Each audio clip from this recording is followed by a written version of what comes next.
哥本哈根街頭站那兒一看，就第一個觀感就是很像過去的中國，很像80年代的中國。但是你到那倆國家仔細看看，這個跟大家聊聊天，這個仿佛真的是人類可以進展到這樣的境界啊。第三個是要跟大家好好分享一下的，就是哥本哈根裡邊給我最震撼的一個地方，就是它裡邊有一個叫自由城的地儿，相當於是一個永不停歇的 Woodstock。就是年輕人到那兒 Woodstock 就自由了嘛，想脫光脫光，想幹嘛幹嘛，啊！所以我们就说为什么人家小国寡民不秀出這麼多有意思的東西來？當然了，我們開玩笑說，因為夜太長，因為這國家有半年天也不亮，沒事兒幹，大家在屋裡，這個又開始樂了啊！因為講了一些沉重的口述歷史之後，啊，把這個視角又從咱們這個沉重的老國家。移開，所以這兩期呢，咱們來講講這個世界上非常有名，但是感覺上非常有意思的兩個小國家。你說它小吧，其實特有名；你說大吧，可是它又不是什麼 G7啦，什麼大家感覺到這世界舞台上經常蹦出來表演的那種主角。兩個清新小配角啊，講講瑞典和丹麥。瑞典和丹麥應該說無人不知，無人不曉，可是具體說為什麼呢，也說不出來為什麼。一點原因可能是因為丹麥有點童話啦，有點這個安徒生啦，有點小美人魚啦，這個 Lego 這個搭積木的，反正大家從各種的奇怪的地方老能看見這個國家。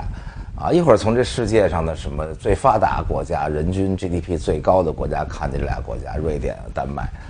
啊，一會兒又從這個幸福指數最高啊看見瑞典跟丹麥，一會兒從最清廉的國家排行榜又看見瑞典跟丹麥。啊，總而言之，老覺得這倆國家仿佛天堂一般的存在，人間的各種血腥啊、殺戮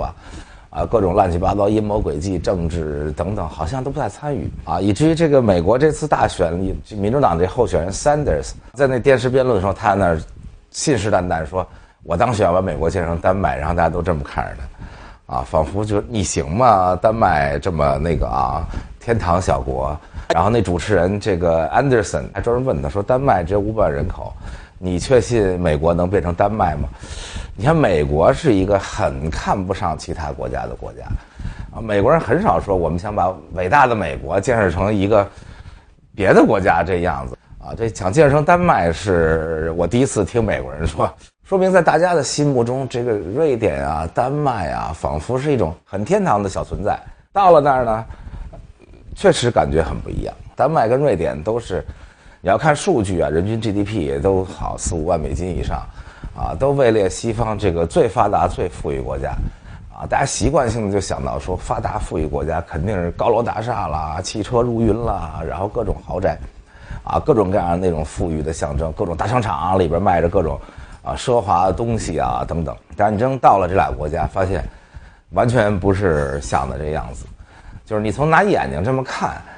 你完全看不出來。你說這就覺得還不如我們這北京、上海感覺到，我天那種。高樓大廈，豪車如雲，這財富沒有在眼睛裡看見，反而在眼睛裡看見什麼樣呢？丹麥更明顯，哥本哈根街頭站那兒一看，就第一個觀感就是很像過去的中國，很像80年代的中國。然後仔細跟當地人聊聊天，接觸，然後當地的人，包括在當地的中國人啊，在過去的也說：“哎呀，丹麥大農村。”啊，丹麥就像咱們那個70、80年代一樣，大家都騎自行車，然後什麼都免費，這個看病也免費，上學也免費，這個恨不能國家管一切，啊，然後大家都很平等。就是中國其實80年代之前也那樣，啊，也是大家收入都很平等啊。但是啊，這個可完全不是一個能夠比的東西，就是拿眼睛乍一看覺得是這樣，但是仔細一看。那是一個螺旋式上升的一個過程，然後又螺旋到這兒了，而不是真的像中國那時候似的。中國那時候平等是由於各種資源匱乏，所以大家一人只能分一點啊，每人拿點糧票，拿點户口本，然後這個拿點工業券，每人騎輛破自行車。這丹麥呢，瑞典呢，你感覺到不是因為匱乏，是基於一種這個，不要說我們中國人很難理解，就美國人也很難理解的那種就是人類仿佛發達到一定程度，或者說用我們經常愛說的事叫覺悟到一定程度之後，他主動追求的那樣的生活。你說搞成美國這樣，大家都奔钱去，其實也不是大問題。但是呢，他已經到了那個境界。目前在中国看到很多人说，这个，一个社會不能靠境界，一個社會不能靠覺悟，不能靠人們的三觀，得靠體制等等這倆東西。但是你到那倆國家仔細看看，這個跟大家聊聊天，這個仿佛真的是人類可以進展到這樣的境界，就是他們自願騎自行車，因為他覺得騎自行車環保。他覺得騎自行車健康，還能鍛鍊身體。問題是騎自行車真冷啊！大家想想，這丹麥、瑞典這國家，不但冷，而且一年有小半年黑燈瞎火，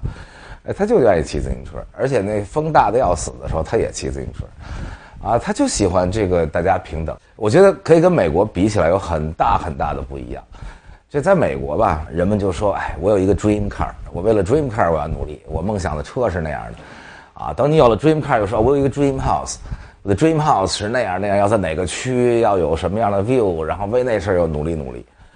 等你有了 dream house 以後，你 American dream， 就我這個美國夢快實現了啊！美國夢咱們講過很多次，其實說白了就很簡單，就把自己賣了個好價錢。這件事在瑞典跟丹麥這種地兒仿佛格格不入，就是剛到那兒是完全不適應，而美國到現在也還在追求這個。所以在美國，大家習慣於見面先問說你是幹什麼的，這個人說我幹什麼的說一大公司的話，人家還得問這公司我知道你在這公司裡是幹什麼的，這個一定要問清楚才知道你是這個地位，你是這個收入的人，這個我是怎麼對你。如果你是小公司，就問你說你這公司幹什麼的怎麼樣弄的。美國人而且還要問問你哪學校的。這個很重要啊！你說哈佛耶魯，馬上人就肅然起敬，斯坦福什麼，還要把這背心穿身上，我斯坦福的，一說我這個某個社區城市大學，這馬上那個，雖然還很客氣，但是那勁兒就不一樣了，就是很在乎這些事兒。到了那邊，頭2天你還有這習慣，還問人這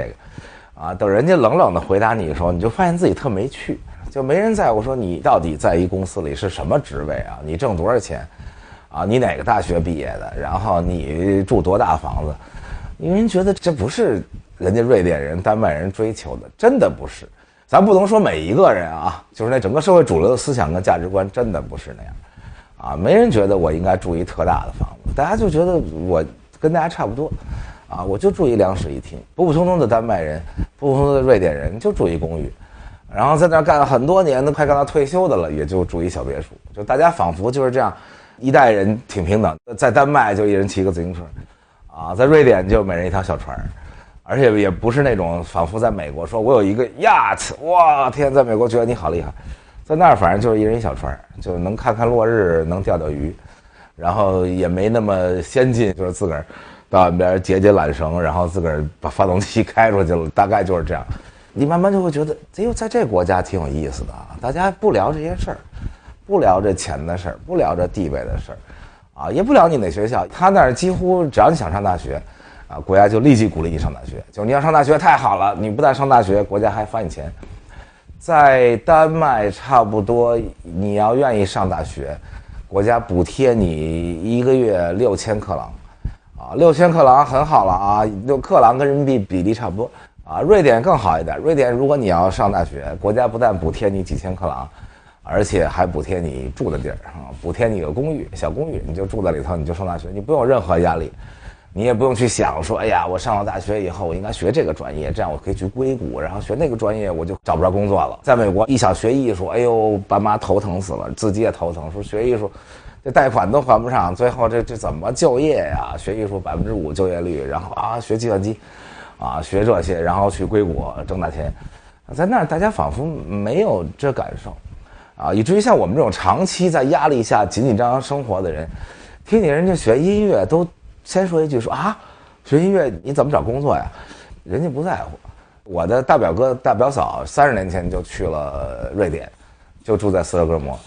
然後我去呢，大家一起聚他女兒就在瑞典出生的，瑞典長大的，19歲了，正好要上大學，還有她男朋友一起，我就問她跟男朋友，我說你們上大學學什麼呀？倆人都學音樂，倍兒高興。啊，我說你们要學音樂，我說你知道學音樂成名有多難？說你知道嗎？那成名的人是那極少數，那怎麼才能成名？那大多數人成不了名，那餓得不行。啊，在美國，在中国，大家都听的那種，要不然就說，哎呀，那我還是別學了，要不然就我拼了，我要成名。結果那個外甥女兒跟她男朋友聽完以後，一點反應都沒有，仿佛在聽外星人說話。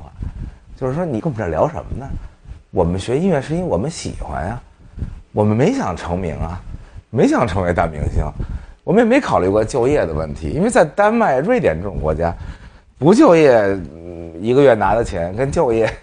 也差不多。你想丹麥、瑞典這麼發達的國家，比西班牙富裕得多，所以根本就沒人考慮這事兒，導致這個我一個很驕傲的人，我自以為這個天文地理人生都想透了，走到哪兒給人講人生道理，就到了北歐發現過幾天都不敢說話了，然後發現自己很醜陋、很粗鄙，就天天琢磨的都是那在一個競爭激烈的環境跟社會裡琢磨那些事兒，到那兒跟人那境界完全的這個搭不上。然後這個就是分3階段，第一個階段叫不適應，就是跟人家瞎吹一通，什麼那個美國呀、中國呀如何，人家真的不當回事。不光是我啊，这個瑞典曾經發起過一活動，就是大家接全世界來的電話，就為了讓跟全世界能了解，跟全世界能交流。但是瑞典有一個好處，就瑞典、丹麥人都會講英文，啊，這個世界上有一個統計，全世界非英語國家啊，英語熟練度最高的國家的排名，瑞典、荷蘭、丹麥、挪威、芬蘭。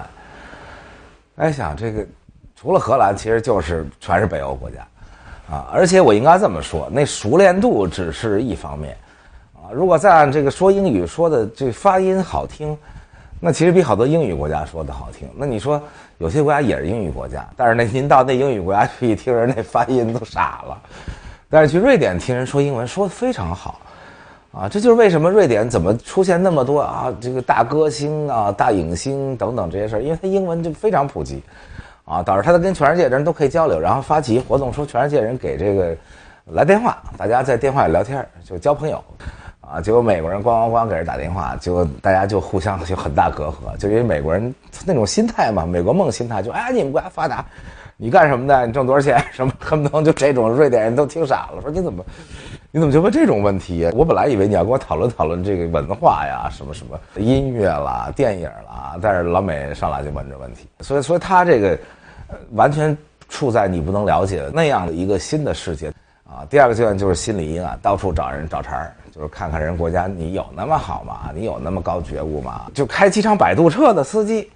我一想這總屬於想發財的人吧，這肯定屬於這個在社會底層生活，就對我們那種競爭激烈的社會環境長大的，就老有那種感覺，就是這個叫社會底層，啊，那個叫社會什麼，就是老把人分階級、分層、分種族啊、分教育，然後就懷着這種特別陰暗的心理問人家說，你看你們這國家啊，你們這個花那麼多錢援助別人，然後接收那麼多難民，稅收這麼高啊，我等着他發牢騷，這樣就滿足了我的陰暗心理。結果人家特別正常跟我說那不是應該的嗎？說我們國家這麼富足，難道不應該幫助別人嗎？啊，說我們國家那麼富足，人家難民顛沛流離，難道不應該收留別人嗎？難道不應該歡迎別人嗎？難道不應該覺得跟人平等嗎？分享嗎？啊，我都聽傻了。哎，我們這種很粗鄙的人那種心裡想說，這不是機场開擺渡車的，怎麼有這種覺悟？真的就是這種覺悟。啊，第3個階段就是真的很佩服。真的很佩服，就真的想去了解，說你們怎麼啊，到了今天，你們怎麼就搞成這樣了，這麼平等，然後這麼廉潔？為什麼大家想學音樂就學音樂？你說在美國，在中國，多少孩子羨慕這種孩子啊？人政府管到說，就是從小開始，你只要想學，1個學期100塊錢，你去注冊了你就學，你隨便想上多少小時都行。在瑞典，這個從小借樂器就跟這兒其他地兒借書一樣啊，然後你排練還補貼你點錢，啊，補貼你點耗品的錢，你換點弦吶，什麼這那了，然後你只要去教書，啊，國家就給你補貼，啊，大家知道就這一項補貼了多少音樂家，所以為什麼他們不怕學音樂？學音樂最後說能幹上自己喜歡的事兒，當然是好，就幹不上，那我去教音樂也行，教音樂也完全能生活得很好。啊，國家也補貼你，收入也不錯，所以才那麼普及，啊，再加上英文又好，所以大家知道瑞典才会出现那麼多偉大的樂隊啊，尤其這個位列世界偉大樂隊前列的這個 ABBA 啊，包括在全世界演的這個次數最多的音樂劇之一吧，《媽媽咪呀》，《媽媽咪呀》就是 ABBA 的大金曲，而且《媽媽咪呀》裡的那些歌全是 ABBA 的歌，然後才有 Roxette， 才會出現這個全世界做過最多大金曲的大制作人之一 Max Martin。挪威還有啊哈，然後整個北歐充滿了那種氣息啊。到那兒去看說，哦，原來這個你們是這樣的平等，平等到什麼程度呢？啊，不光是這個教育上啊，那我們跟人聊天說你們這兒愛國主義怎麼教育？人說我們這兒不讓教育愛國主義。你說為什麼愛國主義不讓教育？他说我們這兒愛國主義幾乎等同於種族主義。說到愛國主義，很容易就上那兒去了嘛。This is my country， 這是我的國家，這不是你的國家。像瑞典這種國家已經進步到了這個地步，就是，民族國家幾百年来賴以生存的這愛國主義，在人家那兒已經過時了。人家不拿愛國主義當做一個凝聚力或者驅動力，人家就拿更普世的價值、更平等的價值來做。而且在美國、在中國習慣於誇女人嘛，說哎呀你長得真好看什麼，就又被人提醒說，哎，你在我們這個國家你別隨便誇女人啊，好看啊，我說。誇女人好看也有問題嗎？在你們這國家，說對啊，誇女人好看就是物化女性，啊，女性應該跟男性平等，就是有精神的，啊，獨立的，啊，有人格的，而不是一個物化的東西。說你是一東西，你是一個作品，你長得漂亮，你就是物化女性。說哦，後來我說那我要來你們這國家生活，我累死了，我天天这也不能說，那也不能說，而且這種東西在他們那國家，在瑞典的丹麥，仿佛就是一種宗教，就融在血液裡了。就是宗教就是這樣嘛，從小教育你啊，你有罪，你有罪，你有罪，啊，或者从小教育你，上帝面前大家平等，大家平等。他們倒是宗教沒那麼強烈，北歐的宗教在歐洲算是最淡的，啊，他們基本上跟我們聊天就說我們一輩子就去3回教堂，就是生下來去一回，結婚去一回，然後死了去一回，就沒什麼人去教堂。但是瑞典跟丹麥冰到什麼程度？有一次首相這個要訪問秘魯。結果突然就要推遲這訪問，大家說這怎麼回事？這訪問要推遲，秘魯那兒也傻了，說為什麼呀？說因為手術排期排到我了，所以醫院通知我該做手術了，於是我就得去做手術。人其他國家都覺得不可思議，在美國這總統啊，這怎麼可能呢？这不是一堆醫生伺候着他啊？中國就更不說了啊，這處長都不可能。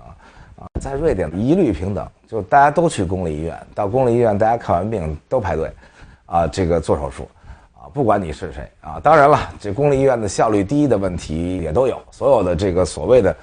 高福利公費醫療的國家也都存在這問題啊。在丹麥也有我們的朋友跟我們說我切菜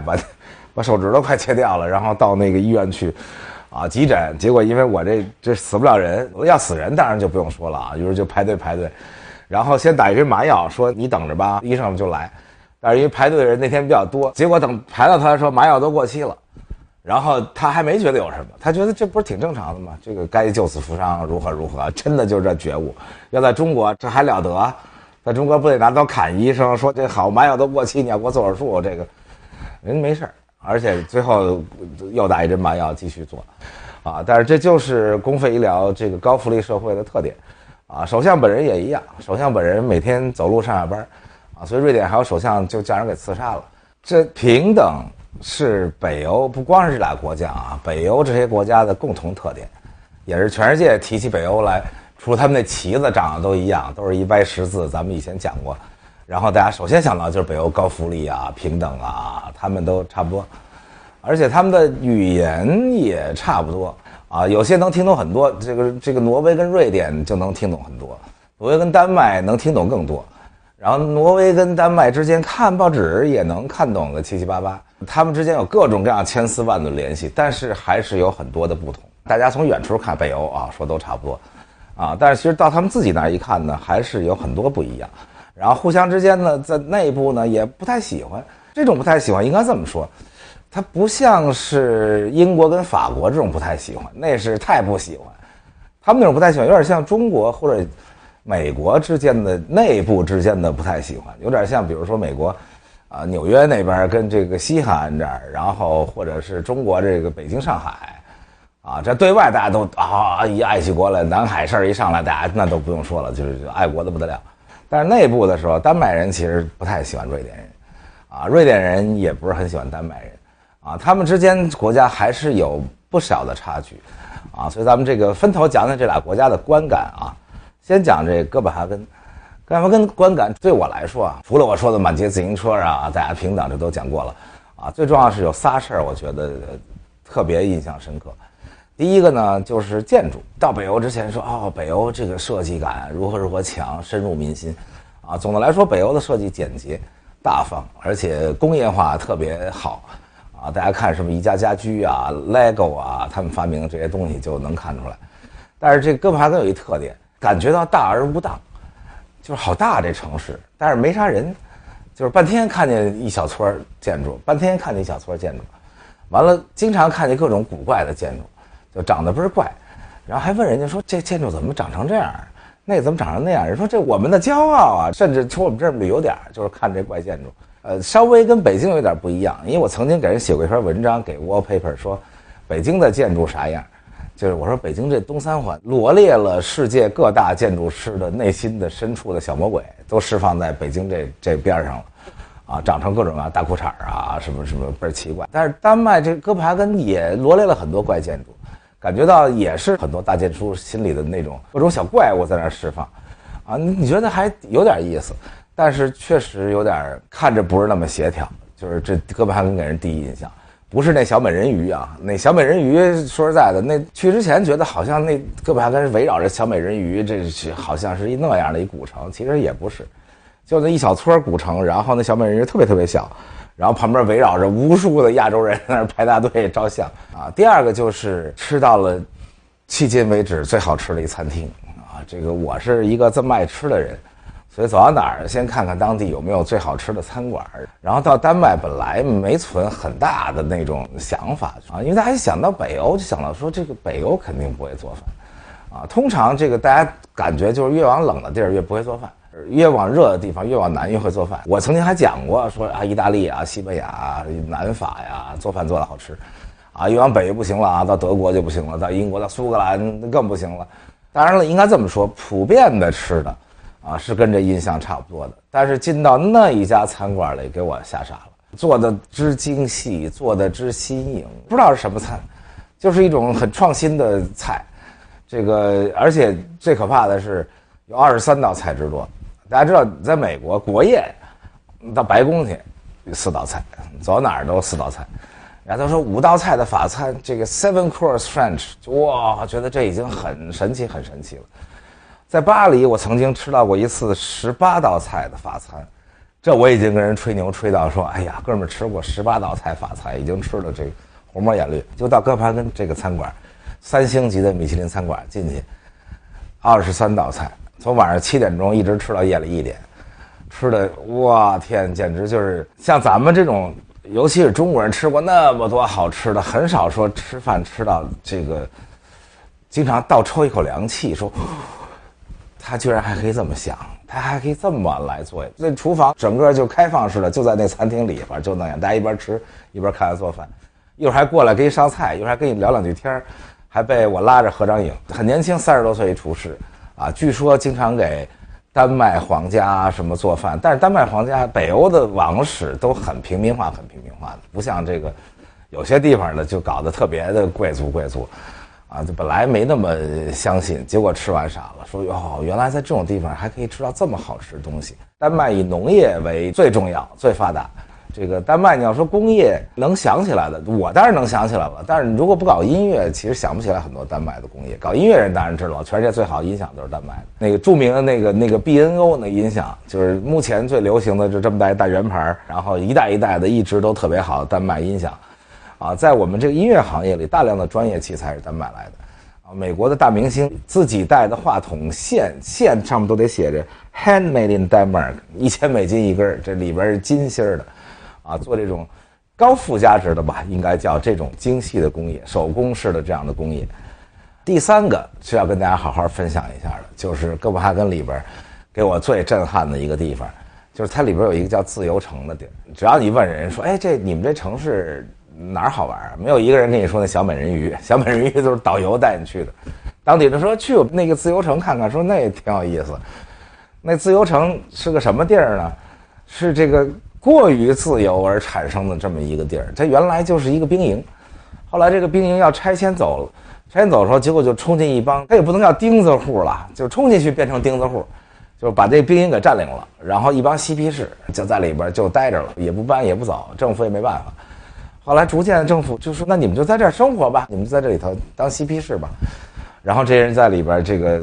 弄大麻呀，抽大麻，他們就覺得這就是極致的自由吧，啊，沒人管的那種極致的自由就在那裡頭。你一進那個自由城，我天，那個最可怕的就是鋪天蓋地的大麻味兒，啊，這個愛抽大麻的人當然高興，都不用抽了，在裡邊你走一圈，你已經抽夠了，就聞夠了。然後看見各種各樣的年輕人，這個它裡邊就有自己的居民，就是那些嬉皮士，有1000人。然後他们那1000人還生了200個孩子在裡頭，那孩子就在那大麻裡長大的，就天天聞大麻味長大。然後各种游客在裡頭，這個當然了，我也不抽大麻，我不但不抽，我聞那大麻味兒我都有點難受啊。但是我看着我就覺得，這個東西如果是極致的自由，那我覺得還是挺不認同的啊。大家其實經常看看新聞或者看看歷史，這種實驗性的 commune， 其實在好多國家都有過，美國也有過。美國那 commune 就是一幫人就懷着烏托邦的理想，說咱們這個擺脫這些資本主義這些東西，咱們一切平等，大家一起勞動，大家一起這個分享，恨不得一起發電，一起幹這幹那，一起織布，然後自己弄那麼個地兒，然後慢慢撐不下去了就散了。西方很多國家有這種東西，咱們還仔細講過以色列的 kibbutz， 但是咱們當時也講了 kibbutz， 現在在這個以色列也慢慢的撐不下去了，因為那是剛開始草創時期，大家一起艱苦創業等等。但是他們這個自由後來想了一下，它不是真正的那種啊，美國式的或者西方其他國家有的那種，說真的大家在一起這個生產，大家在一起分享。他们也不生產什麼，就蓋房子，那房子也蓋得破七爛八，很多地方看着我天跟恐怖片似的。那裡邊進去，你要是沒有那些抽大麻的人，你就弄幾個僵屍或者弄點恐怖片拍，完全沒問題。但是我覺得是不是有這個原因？咱們講過很多次啊，平等跟自由其實是有矛盾的。要如果像我過那麼平等的生活，大家我可能有點受不了。就是你就到那裡邊自由吧，大家抽着大麻，喝着酒，曬着太陽，在那兒啊，恨不得太陽一出來就有脫光了，就躺那兒就曬上了。就是那麼一個地兒，這成了現在丹麥第2大旅遊點。這個大家紛紛的遊客都去那裡，大家有機會去哥本哈根可以去參觀一下啊。這裡邊很有意思一點，就是你一進去以後，他還寫 You're leaving EU 就是歐盟，就是他覺得自己是一個烏托邦小國家，然後還有自己國旗什麼的，就是一到那兒說你離開了歐盟，你離開了那個有這麼多規矩啊繁瑣的地兒，你就自由吧。然後出去說你又回到了歐盟。然後這裡邊也沒什麼經濟，說實在的，因為 commune 就是這種東西應該是自給自足，自己努力，啊，當然他們的創始人也吹牛，我們要自己發電，我們要自己那個如何擺脫你們那些東西，啊，後來仔細一問一查，也沒自己發過電，啊，也是市政府補貼他們，啊，到最近2年，估計也是因為大麻經濟越來越好，自己才開始交點水電費給市政府，啊，很最近才開始交點房租，這個基本上我覺得。你要說它是烏托邦吧，它是好聽的；你要說一幫無賴吧，其實也可以。那種社會反正也能承受，有這麼1000來個無賴佔領了這一個市中心一地兒，就在那裡就這麼待下去了。然後逐漸還發展成一無賴公園，大家都可以就在你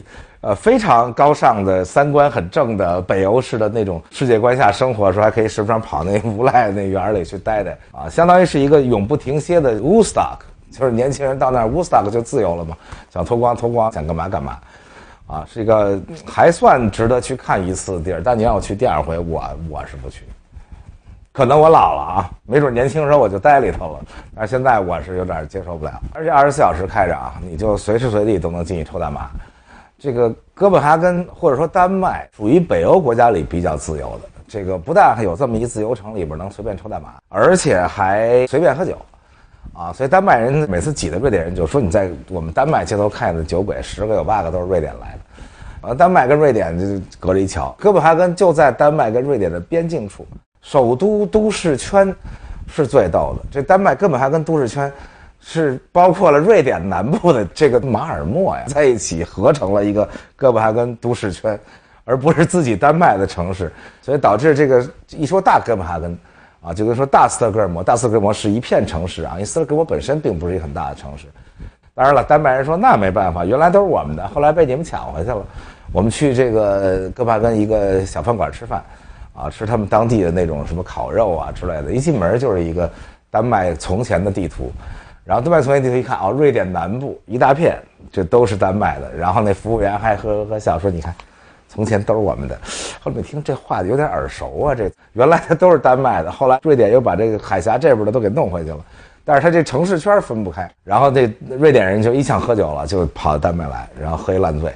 再回去，这丹麥基本上我的觀感主要就是這3個印象最深的，啊，但是瑞典就不一樣了。這個斯德哥爾摩是一個非常非常讓人喜歡的城市，當然每個人的觀點不一樣啊。這個有人喜歡買東西，那當然北歐城市都不適合那麼大規模的購物，啊，當然也不錯，也不像哥本哈根那麼點小，這個也是有大片的商場區啊什麼的。但是我個人，其實我說過很多次，我喜歡什麼樣的城市？我喜歡。就有好多水縱橫交錯的那種城市，所以我喜歡，比如說邁阿密，我喜歡西雅圖，我喜歡這個里約，就是因為這個啊。斯德哥爾摩就是這樣一城市，水道盤旋交錯在那。斯德哥爾摩其實是很多個島組成的，啊，一會兒過一橋，一會兒過一橋，然後老城就在一個島上，啊，那老城非常的美，走在那個老城裡面，你就會覺得所有那些牆啊、地呀、天呐、瓦呀。凡是那些古老的油畫呀、文學啊、音樂，都會從你腦子裡浮現出來，非常美好。港口區也是，港口區也非常的美，縱橫交錯的那種水道，啊，在斯德哥爾摩其實就是四面八方吧，你就一會兒都到海邊了，特別優雅，特別舒服，啊，當然了，得是夏天啊，冬天的時候這又冷又黑，那就另說了。但是夏天的時候去斯德哥爾摩是避暑勝地，非常的享受。瑞典感覺到是一個非常非常深厚的國家，在我的心中，因為我畢竟還是一個生長在競爭激烈的地方，然後對於各種數據啊、工業啊、歷史啊、文化呀什麼，對這東西很看重，覺得這些東西很重要，有一大堆大名人很重要，有一大堆大科學家很重要，有一大堆大導演、大文學家很重要，所以到斯德哥爾摩立刻肅然起敬。到斯德哥爾摩第一件事先問問說，Ingmar Bergman 住在什麼地方啊？打聽半天說對不起，不在這兒，在法羅島，不是那個法羅群島啊。法羅群島是北歐的另一個重要的地方，算是丹麥屬地，但是跟格陵蘭一樣，這個其實比較高度自治吧。对，這多說一句，丹麥你說它是一彈丸小國吧，你要把它這倆屬地格陵蘭和這個法羅群島算上，丹麥是一特大一國家。這國家比德國大，比這個烏克蘭還大，恨不能就僅次於這個俄國，歐洲第2大國家，因為那格陵蘭太大那麼一塊地兒。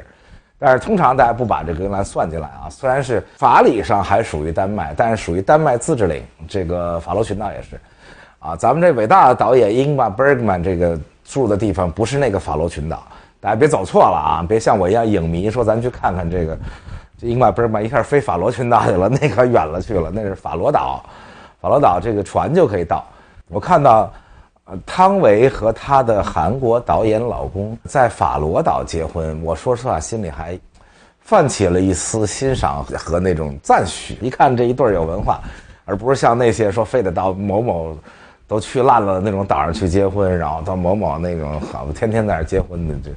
那多沒勁呢。結果人家跑到瑞典法羅島去結婚，因為那兒有偉大的導演Ingmar Bergman，就所有熱愛電影的人啊，沒有不熱愛這位大導演啊。夏夜與微笑啊，芬尼亞歷山大啊，這都是世界電影史上這個最偉大的電影之一。我曾經在讀電影學院的時候，我到電影資料館裡用了2-3天的時間吧，把每一部Ingmar Bergman電影全部都看了。那是熱愛的不得了啊！第7封印呀、假面呀、呼喊與細語、野草莓等等等等，偉大的電影。其實這種級別導演都不應該用獲獎來去 measure 他，說他得過2次戛納、2次奧斯卡什麼，我覺得那都沒勁，那都是其他的下一級別導演才去拿這來衡量，說他得過幾回奧斯卡獎、最佳導演獎。像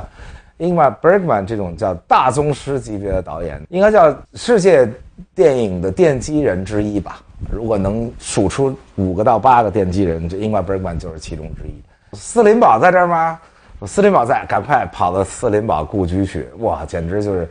膜拜，看他的每個東西，那小書房遠遠沒有去看托斯耶夫斯基故居大。那個時候托斯耶夫斯基住的好豪華，然後很大一公寓，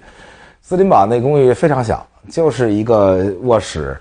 一個衛生間，一個書房，書房還特別的小，然後一個小餐廳就完了。我看过的作家故居里，最大的作家故居就是海明威。这个海明威故居俩小楼，一个小楼自己住，一个小楼写作。然後最小的故居就是斯林堡的故居，但是斯林堡也是偉大的戲劇家，偉大的文學家。這個不是因為到了瑞典去看他，其實斯林堡在文學戲劇界的地位和英格 Bergman 差不多，也是這個偉大大宗師之一。瑞典這個地兒特別神奇，你說它偏僻吧，它比丹麥偏僻多了啊。丹麥好歹就連着歐洲大陸，這跟德國、跟就是法國、跟荷蘭，就挨着。這瑞典還今天當然一跨步就過來了，但是在古代的時候那是海呀，那遠隔在北歐的就是維京人海盜。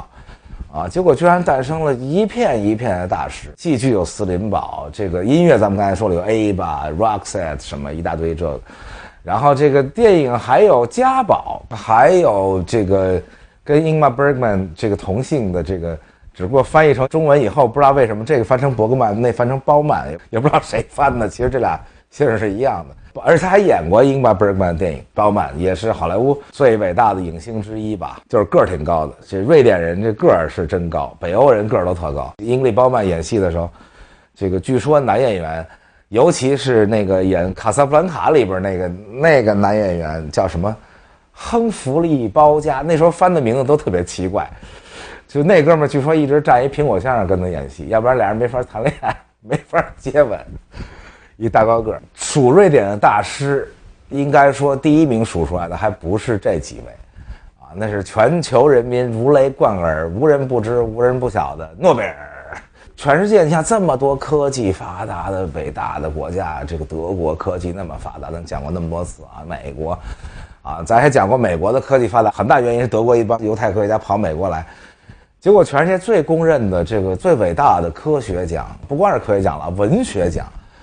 啊，這個和平獎在咱們這兒有爭議，咱就和平獎就先擱一邊。但是最偉大的科學的獎項、文學的獎項，居然是瑞典頒發出來的，啊，這個事兒我覺得特別有意思，而且是連美國這麼趾高氣揚的國家，覺得我不認你這個，我不認你那個。美國屬於通常不太認這個，這世界上別人規定的事兒，美國都不太認。聯合國就在美國，在紐約，聯合國只要有美國不喜歡的事兒，美國也不太認，這個也不太就是交聯合國會費也好，是什麼都聽聯合國也好，除非你聽我的，啊，對於其他國家規定的事兒，什麼國際公約啊，美國通常都不參加，啊，這個國聯美國就沒參加，這個到現在這個聯合國是海洋公約法，美國也沒參加，但是美國人對諾貝爾獎也一樣崇敬極了。啊，也一樣，每年討論哇，每年祝賀，各種媒體大新聞說啊，美國光榮又得一回諾貝爾獎，然後大家去採訪他啊，也是這個賽珍珠得了諾貝爾獎，然後其他美國大作家非常憤怒而那個妒忌，說憑什麼你寫了本關於中國的書，你能得諾貝爾文學獎？瑞典這個神奇的國家，就偏處北歐一隅啊，但是居然有這麼偉大的人啊，這諾貝爾。這個雖然火藥中國人說是咱發明的啊，但是真正把它用在這個全世界的啊，真正發明的今天的現代的火藥炸藥是諾貝爾，啊，他留下的這筆資產現在已經是一個巨大的資產。當然，諾貝爾獎絕對不是因為獎金高啊，不是說再來一大富商我獎金比他還高，咱中國哪天來一大款數我出錢比諾貝爾多，你就能弄那一獎，那是不行的。諾貝爾獎能到今天，那是100年來的那種光榮。科學獎是由瑞典皇家科學院評的。啊，這個文學獎是由瑞典皇家文學院評的，啊，大家很多人奇怪說和平獎為什麼是挪威議會評的，啊，應該是這樣說，創立諾貝爾獎的時候，這世界還沒有一個國家叫挪威，挪威還是瑞典的一部分，跟瑞典相當於邦聯吧，所以由挪威的議會來評這個獎。我媽有幸去過一次，為什麼呢？因為我的外公是瑞典皇家科學院的院士。然後呢，就有幸去過一次。然後我媽回來跟我講：“哎呦，好，這真是挺嚇人的啊！說所有的院士都盛裝帶上勳章，然後到那兒這個晚宴之後，由瑞典王后陪每一位院士跳舞，啊，當然不是每一位院士跳一支曲子跳到早上去了，就是院士們排成隊，然後王后過來跟這個轉3圈，然後換下一個院士轉3圈，然後我外公也有幸跟王后跳了3圈舞。”回來還跟我說，哎，王浩是德國人啊，特別高興，說王浩德語说特好。王浩其實是德國跟哪裡的混血啊，但是生在德國，長在德國。後來是為了奧運會服務啊，然後当時還是王子，是瑞典这古斯塔夫王子，然後到那邊去就結識了，然後倆人相愛結婚，後來成了瑞典王后。我外公是因為我外婆去世的早，所以參加瑞典皇家科學院這個諾貝爾獎還是年會的時候，每個人帶夫人嘛。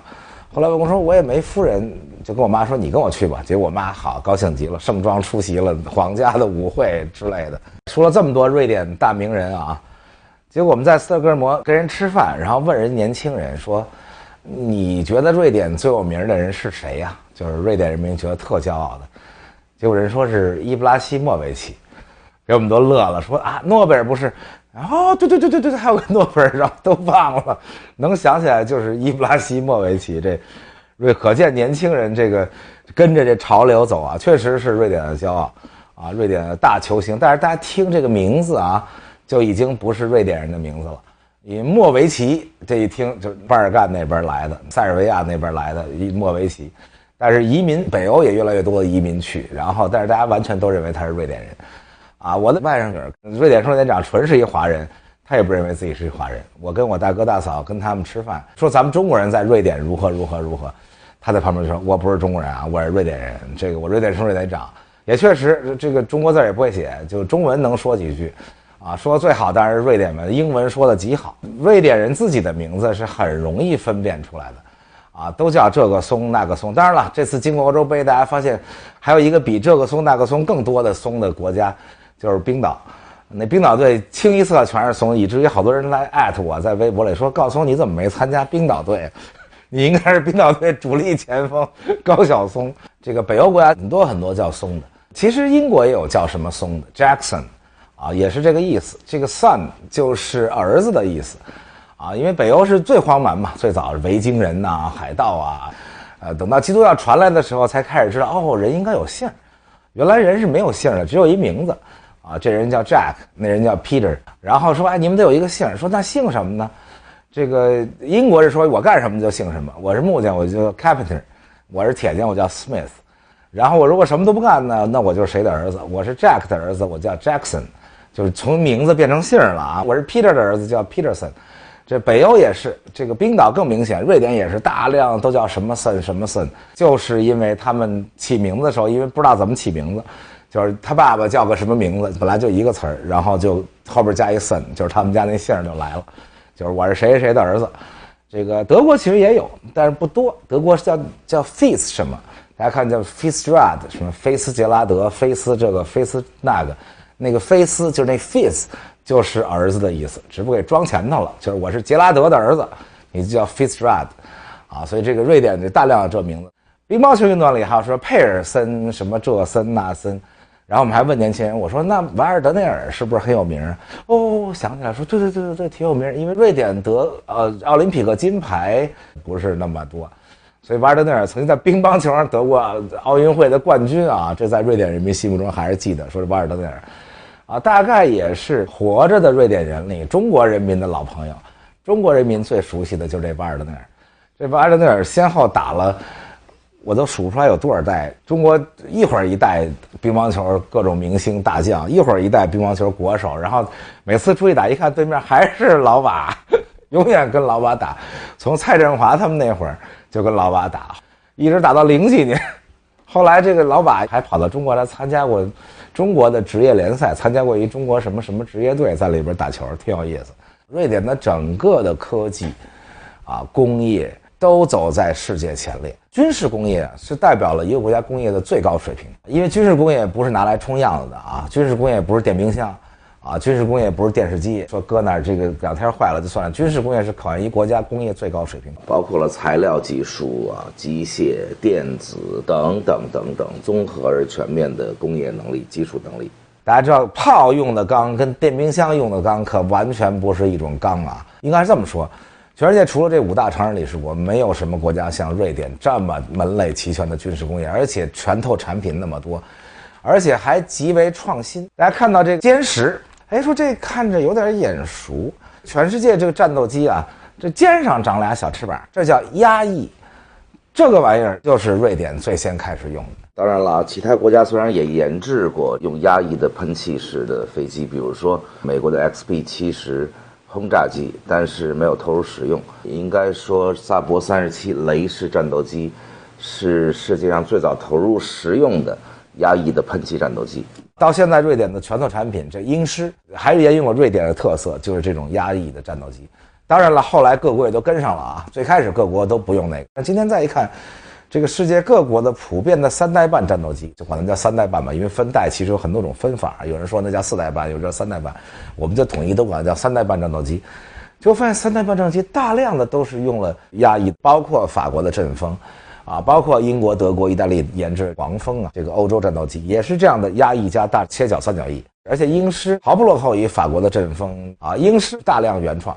啊，除了發動機是用了美國的機芯自己去做的，但是法國那也一樣，法國這個陣風戰鬥機的發動機也是用的美國的機芯，啊，瑞典也是用的美國的機芯，但是整個发动機是自己做出來的。中國現在剛剛做出的最新的戰鬥機发動機用的機芯也是美國的。80年代中美蜜月期的時候啊，中國進口了不少這種叫 CMF-56的，其實是個民用的大漢道比的發動機。這款民用發動機是美國的通用電氣跟法國斯泰克馬聯合研制的。大漢道比涡扇發動機通常就是民用的，主要用於波音啊這種客機。我所謂的机芯其實就是核心机吧。AFM-56的核心機派生出一大堆大名鼎鼎的戰鬥機的發動機，包括這個 F101、110就是用在 F16上的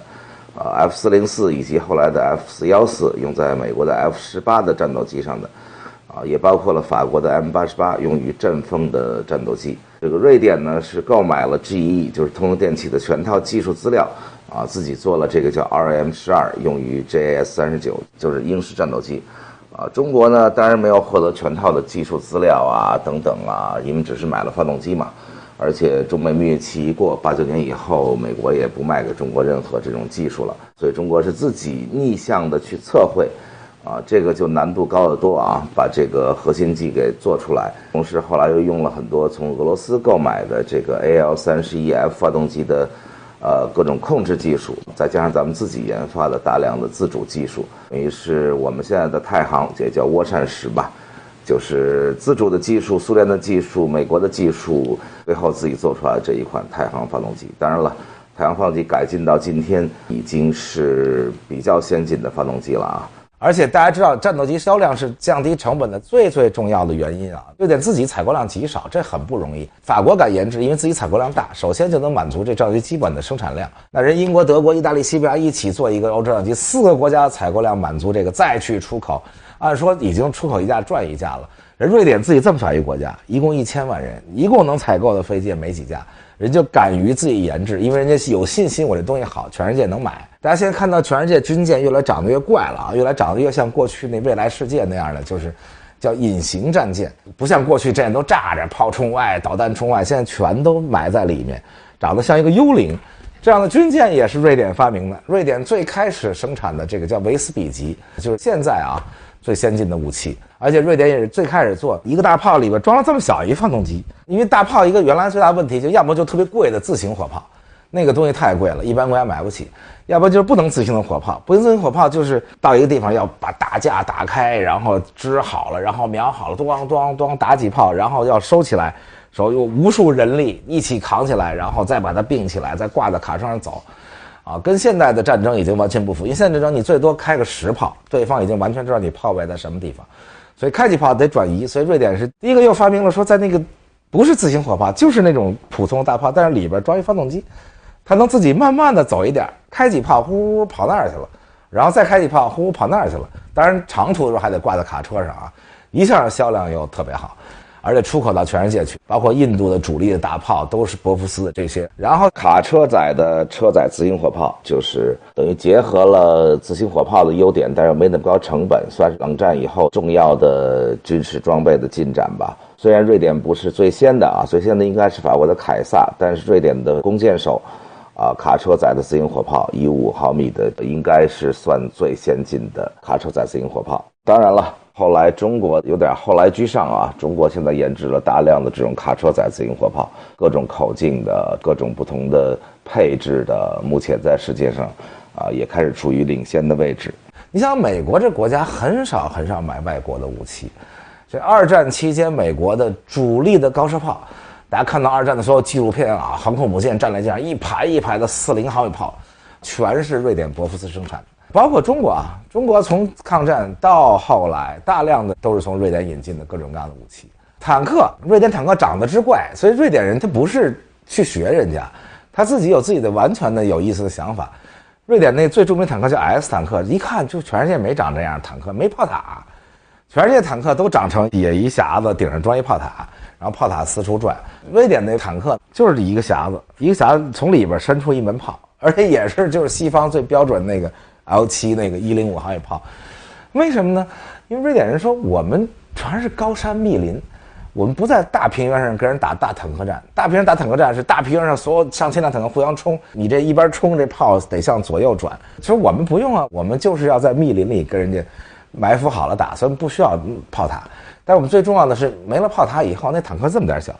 因為坦克最容易被打中的就是那炮塔，叫備彈面積很大。它沒有炮塔以後就變那麼小，沒有炮塔以後你就面臨一問題，就是你怎麼瞄準，尤其是高低怎麼瞄準，因為炮塔那個炮能這樣動。那左右大家說因為履帶能左右動，那高低怎麼動呢？瑞典是第一個發明了特別有意思的，大家看那 S 坦克的履帶，正常履帶是長這樣的一個長方形，它突然可以變成一個很奇怪的一個半梯形，就是它突然懸掛把前面提下，履帶前面長這麼寬，炮就能衝上，後邊這麼窄，然後後邊起來了，那炮能衝下，懸掛裝置好。為什麼懸掛裝置好？因為瑞典的汽車工業也是全世界最好的之一啊。虽然現在被中國買了沃爾沃，沃爾沃只是瑞典3大汽車廠之一啊。還有一個重型卡車，大家到全世界去看那種重型卡車叫 Scania， 然後還有薩博，薩博既做飛機也做汽車。瑞典這麼小一國家，有3大汽車公司，美國這麼大一國家才3大汽車公司，德國這麼大一國家3大汽車公司，法國還沒3大汽車公司。小小一個瑞典，全門類的海軍、空軍、陸軍、坦克、大炮、潛艇，原來可以理直氣壯說瑞典潛艇是全世界最好的之一啊，出口到全世界去。但是因為瑞典10幾年前出口到澳大利亞去的一級潛艇叫哥特蘭，由於沒有想好澳大利亞周圍都是大洋，因為瑞典潛艇一出來反正不是波羅的海就是北海，他沒想到在大洋裡作戰潛的要那麼深，所以那一級潛艇給瑞典潛艇工業造成了一點點損失。瑞典又是世界上第一個發明了不用靠通氣管，直接在水下就能發電的，能讓潛艇在水下持續走。現在這個技術已經到全世界都有了啊，中國也有了。當然核動力就不說了啊，瑞典是不能產核動力的，無核國家，所以它不做這些東西。而它那個叫斯特林發動機，斯特林發動機的原理是很早了啊，19世紀初的時候，蘇格蘭的一個牧師，他叫斯特林發明的。不過最終實用化還是由瑞典人做的，最後是瑞典利用這斯特林發動機的原理，發明出了算是世界上最早的這種 AIP 發動機。AIP 就是不依賴空氣的發動機吧，就是主要用在潛艇上。這個技術最重要的是什麼呢？常規動力潛艇最容易被發現的時候，就是通氣管伸上來的時候。因為大家知道，常規動力潛艇是要用柴油機發電，發電給電池，電池再帶動電動機走。但是你那電池才能走多遠？走不了多遠，你就得發電。發電的時候沒有氧氣怎麼辦呢？就得伸出一個通氣管到這水面上，然後所有的反潛機拿雷達一看，這伸出一通氣管來，馬上就消滅你。不但是這些硬碰硬的啊，還有什麼？愛立信，愛立信大家太熟了啊，且不說愛立信的民用的了啊，愛立信手機、愛立信這那等等，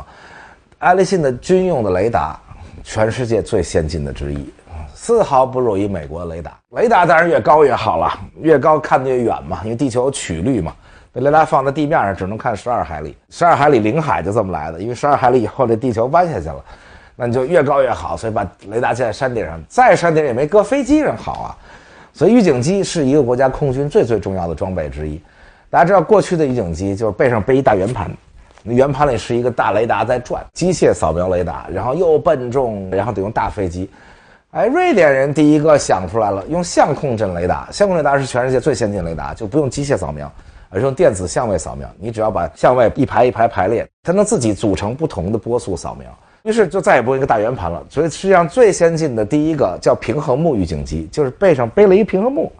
一邊一片這種雷達列陣，就只需要小飛機就可以了。就用公務機就可以。当时实际上最先进的。当然，预警机是个非常高精尖的東西，所以中国一直希望能借鉴西方的技術或者進口啊。但是西方一直武器禁運，所以中國努了很多力啊。最開始想從以色列進口，而且以色列都同意了，而且已經在俄國裝在俄國的伊爾76上做一些實驗啊等等，準備進口。但是後來在美國的強大壓力下，以色列最後放棄了，把那架伊爾76上的電子設備都拆除掉了，所以就受挫一次。後來就自己研製，在這個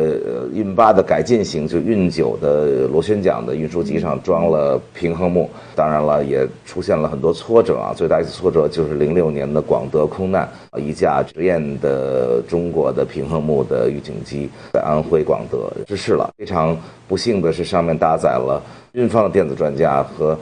敵方的電子專家就都在空難中犧牲了，導致中國預警機的重大挫折。